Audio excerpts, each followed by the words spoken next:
Hey everybody, guys, gals, welcome back to Steven's Garage 216. And well, not again, but this will just be a quick little update video as to what's going on right now. And I wanted to talk about some stuff, some things like checklist. So, you've seen in the last video, we got this run-in. I did a little bit of a tune on it. Can't really do much because I got to finish up a couple other things and some sensors. We still got the upflow sensors to put in and stuff like that. Another problem I got is, let me show you. So when I've talked to you about the gauge cluster, it's one thing I want to talk about. This thing is old. It's beat up. And in an earlier video, I talked about, this was supposed to be like a very cheap budget build, where most of the money would have went to a paint job and stuff like that. And she'd already be driving it, but man, the further I dug, I don't know what's wrong with me. I just keep going and going and going. Most of us guys do. So, or mechanics, I should say. But what I wanted to talk, one thing I want to talk about is with the gauge cluster. This thing is old, it's beat up, and because I was mentioning about budget and saving, and like at the very first video, I had talked about. Just using materials and things that I got. Now, from what I can tell on this thing, is that it does work. There's just some issues. The printed schematic thing on the back is really worn out. There's some stuff going on in the dash itself, which you've seen in another video also. That's completely trashed, and I have it all apart and stuff like that, and fixing little piece by piece. But now that we got the engine and transmission in, I'm going to try an experiment. And I'll let you guys know if it works. Some of you are probably going to just be like, hey, just buy another one. Well, not really that easy. I did search around a little bit, and believe me when I tell you, I looked on eBay, and the cheapest one for a Z28 car, with the mile an hour tack and everything, not idiot lights, but all gauges. The cheapest one I found, as to date, 1st of September 2020, the cheapest one I saw was $360, and it was used. And I think it said, I read the ad. It said something about for parts or whatever. So I thought that was a little ridiculous. Now, who knows, anything could have changed between now and when I post this video. But I think what I'd like to do, something kind of strict, a little different. And like I said, using material that I have, I think what I want to do is try and solder some wire leads on the ends of these, and tie those into the two harnesses that are on each side of the steering wheel, and attach those. I won't splice into it, but I'll just attach them just as a kind of an experiment, and I'll show that in another video. But to get wire leads on all these and clean this up and see if we can get it to work, that might be an option. I'm at least going to give it a shot, and if it works, I'll show you, and we'll make a video about that. If it's an epic fail, then we're done. It's not going to happen. Couple other things is so I noticed there's an oil leak, and I can tell it's coming from the back of the engine. So there is going to be where I'm going to end up taking the intake and stuff back off. There's a couple of changes I want to make. We're going to put a steam vent kit on, and while I have the intake off, we're going to put some thread tape on the oil sensor. It might just be something as simple as that I just didn't tighten it down good enough. I'll know more once I get the intake off and actually look. Now, I bought a whole new nut and bolt kit, so we're going to get the front bumper back on and the nose right away, because there's no other reason anymore to have it off the car. We're ready to put it back on. Got to bleed the brakes. So, not just bleeding the brakes, but, I guess the whole point of this, and I probably should have prefaced this whole conversation firsthand, is checklist. We're at a point in time with the car that we should create a checklist.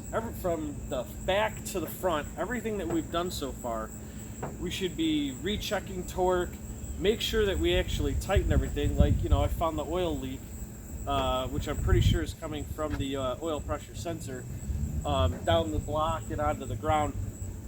So I just want to let you guys know that you should probably do the same, probably at several points of your build.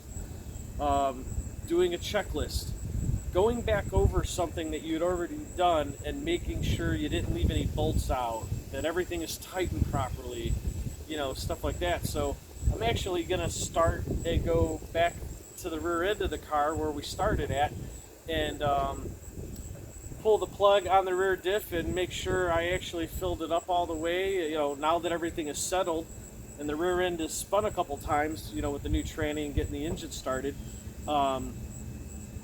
we'll go back through and make sure the diff actually has enough oil in it. Now, as for the Corvette, we've got a couple of different things going with that. And I want to show you, I'll post pictures here. And what you're looking at is I'm doing some airbrush work with a friend of mine.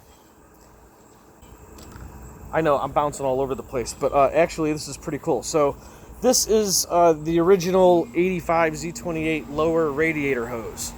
And I hope you like that picture, by the way, that I just showed of what we're doing with the intake and the coil covers on the Vette. This is the original hose, and what I did is I tried to chop it up and see if there was a way to, you know, get it to fit on there. And looking at it like this, hold it there like that, it looks like it would work. But I did find, what I did find on a site, and I'm not sure if many of you have shared this, but I did find a lower radiator hose. And what brand is this? I'm sure some of you guys know how to Google.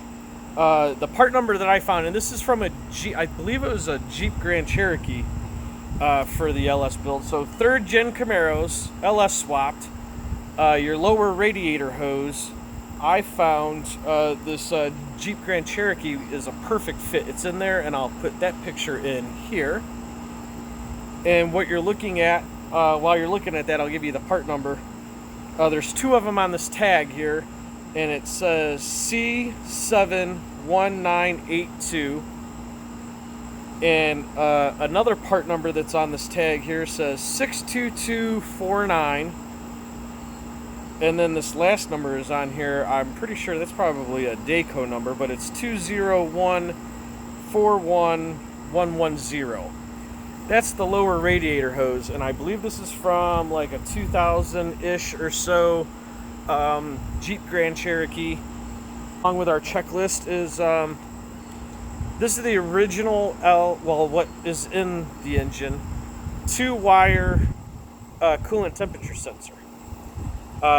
Being that we have gauges on the car, I found that it's part number 1255 1708. 1708. That should be a 3-prong coolant temperature sensor for LS, and the 2-wire is okay if you're not worried about gauges, you know, on your gauge cluster there on the dash.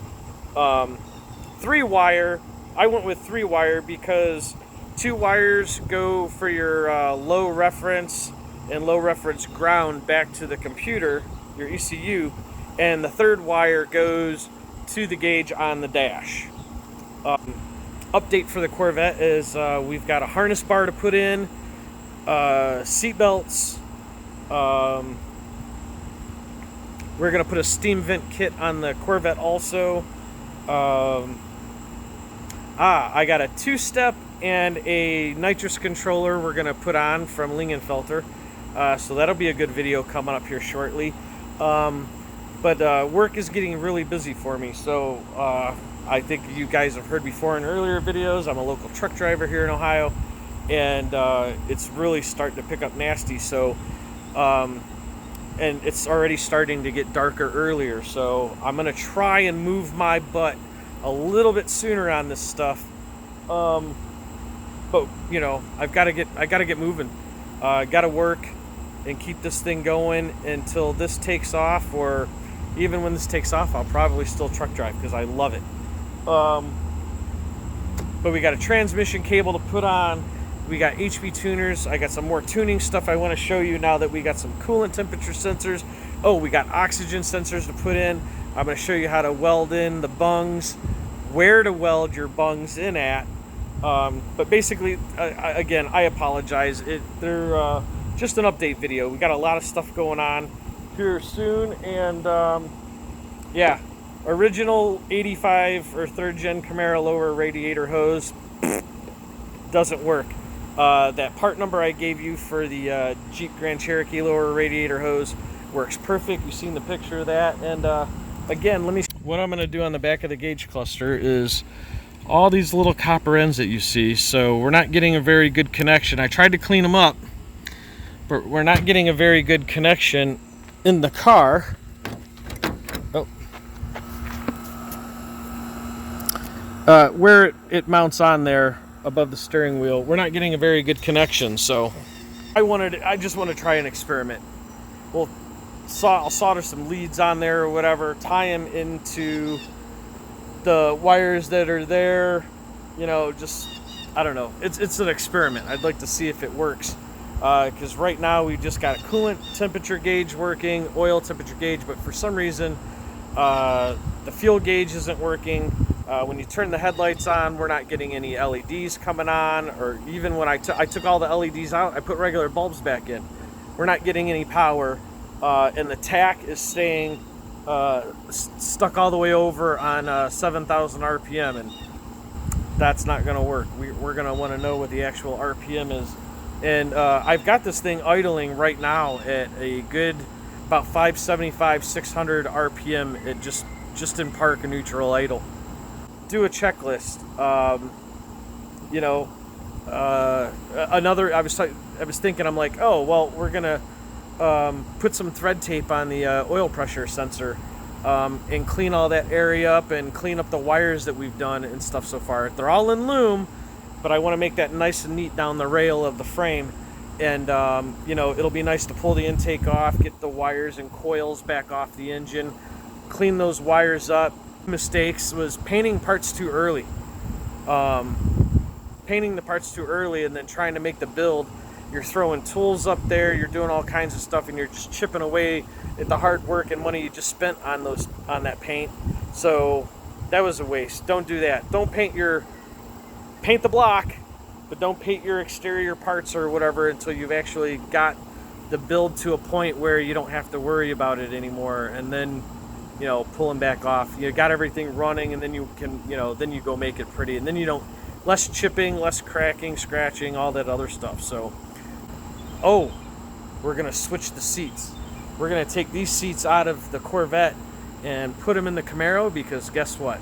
We've got new seats going in the Corvette too. So harness bar, seat belts, and seats, steam vent kit, all that stuff going in the Vette. Enough of me blabbing and carrying on for as long as I have, and you guys haven't even seen anything great. Remember, the whole point of this was just for checklist. Do your checklist, you know, throughout the different periods and steps of your build. Make sure everything is tight, bolted down, and torqued. And hope you guys are all still being kind to one another. Be nice. There's no reason to be angry. I mean, I know there's some stuff out there that just makes you mad as all get up, but you know, get out here and work on your car. Wash it, wax it, do something.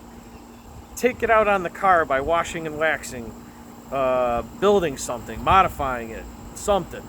Have a great day. We'll see you in the next one. Might be a couple of days, but I want to thank you guys for the support that I'm getting. It's great. I'm enjoying it. I feel like a nerd checking viewers and all that stuff all the time. It's great. I don't care if it's 5, 50, 500, 5,000. I appreciate those of you that watch and stick around to watch. And be kind to one another. Have a great day. We'll see you in the next one. Bye.